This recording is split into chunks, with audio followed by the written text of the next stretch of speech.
ចាប់ដៃស្ងួនអង្រួនប្រាប់អូនគុំទៅរកគេឬអូនភ្លេចហើយមែនទេគេធ្វើឲ្យអូនឈឺចាំចាប់ដៃស្ងួនអង្រួនប្រាប់អូនគុំទៅរកគេឬអូនភ្លេចហើយមែនទេគេធ្វើឲ្យអូនឈឺចាប់យ៉ាងណាក្រែងប្រាប់បងថាគេនោះជាមនុស្សប្រមិនល្អ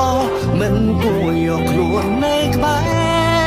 រតែពេលនេះអូនកេងកាយទៅរកគេនោះអរគុណដែលខលមកអរគុណដែលមករកបងនិយាយពីគេប្រាប់បងថាមានរឿងអ្វីគេធ្វើឲ្យអូនឈឺចាប់ស្ទើររៀងរាល់ថ្ងៃ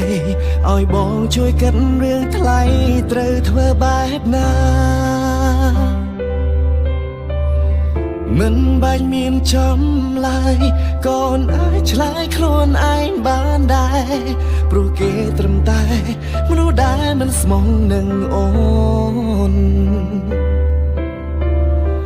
ឲ្យបងត្រូវធ្វើបែបណាបើជីវ៉ាមិនតន់អងអាឡ័យបងដឹងចិត្តថ្លៃ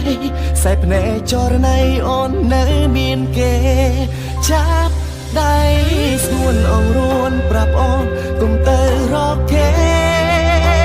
ឬអូនភ្លេចហើយមែនទេគេធ្វើឲ្យអូនឈឺចាប់យ៉ាងណាក្រែងប្រាប់បងថាគេនោះជាមនុស្សប្រមិនល្អមិនគួរយកខ្លួននៅក្បែរតែពេលនេះអូនកេងកាយទៅរកគេនោះវិញបានមិនបាច់ប្រាប់ថានឹកបងនឹងតែអូននៅស្នេហ៍គេរឿងដែលមានមេ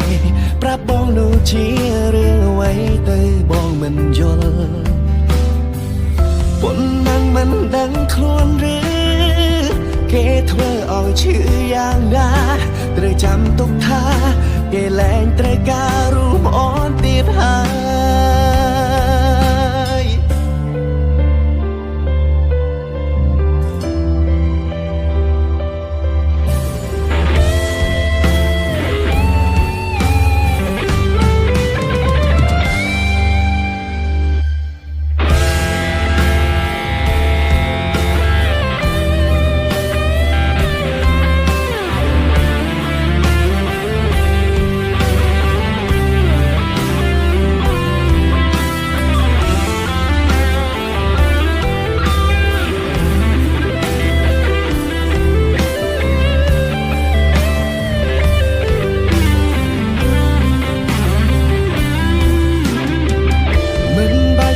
ចំឡាយ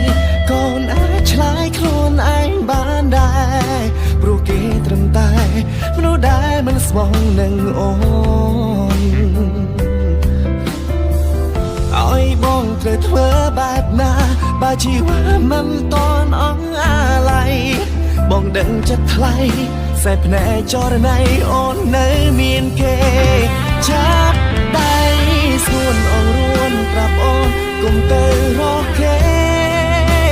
ឬអូនភ្លេចហើយមែនទេគេធ្វើឲ្យអូនឈឺចាប់យ៉ាងណាក្រែងប្រាប់បងថាគេនោះជាមនុស្សប្រមិនល្អមិន